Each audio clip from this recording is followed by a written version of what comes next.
చెప్పరా శల్య. అవునా, ఇంత సడన్గా? ఇటు సైడ్ వచ్చినారు. సరే సరే రండి. బావ కూడా వచ్చినా? సరే రండి, ఇద్దరు రండి. ఏమే బుజ్జి, ఊరికెళ్ళి మా శల్య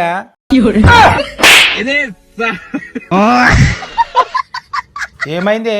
ఫుల్ నెత్తి నొస్తుంది, పానం శుద్రాయిస్తలేదు బావా. అవునా, దవాఖానకు పోదామా మరి? ఏం వద్దు బావా, తగ్గుతుందేమో, పైసలు ఎందుకు వేస్ట్గా. సరే సరే మరి, ఊరికెంచి మా శల్య వస్తామన్నది. సరే.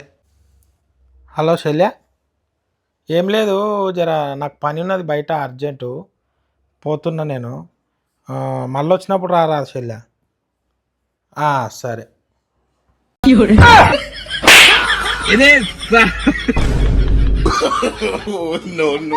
ఏమే, పానం బాగాలేదా అని అంటివి కదా? పానం బాగలేకుండా తినరా?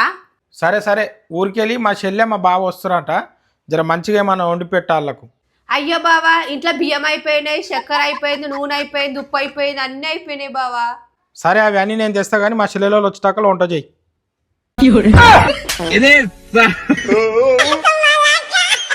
ఏమే, ఇప్పుడు వండుతావా లేదా?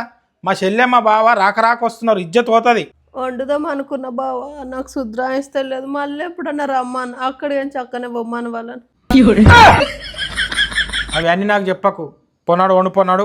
సరే, ఇక నాకు తప్పుతాది, ఏం వండాలో చెప్పు. చికెన్ మటన్ తెస్తా, వండు. మటన్ చికెన్ ఎందుకు, అనవసరంగా పైసలు బొక్క. మొన్న వాళ్ళ ఇంటికి పోతే నాకు పప్పుచారా వండి పెట్టిర్రు, పప్పుచారా చేస్తా. మీ దుంపలు మీరెక్కడ తయారయ్యారా బాబు? సరే, ఏదో ఒకటి వండు పొన్నాడు.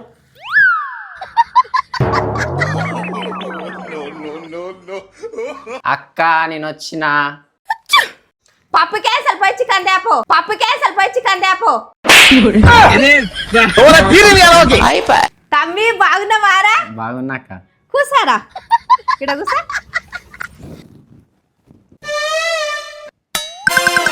మా తమ్ముడు వచ్చింది కదా, పోయి కిలో చికెన్ కిలో మటన్ తీసుకొని రాపో. వద్దన్నావు కదా? అప్పుడు వద్దన్నా, ఇప్పుడు తెమ్మంటున్నా. తెస్తవదేవా అంటే రుబాబా దాదాగిరా? మీ వాళ్ళు వస్తే ఒక లెక్క, మా వాళ్ళు వస్తే ఒక లెక్కనా? అదంతే, పోయి తీసుకురాపో. సరే తెస్తా. ఎట్లా మా చెల్లె మా బావ వస్తారు కదా, ఇక వాళ్ళకు కూడా ఉండు, వాళ్ళు కూడా తింటారు. ఆగు, చికెన్ క్యాన్సల్, పప్పు చేస్తా. మీ తమ్ముడు వచ్చిండు కదా, వాడు 2 రోజులు ఉంటాడు, రేపు వండుతా చికెన్.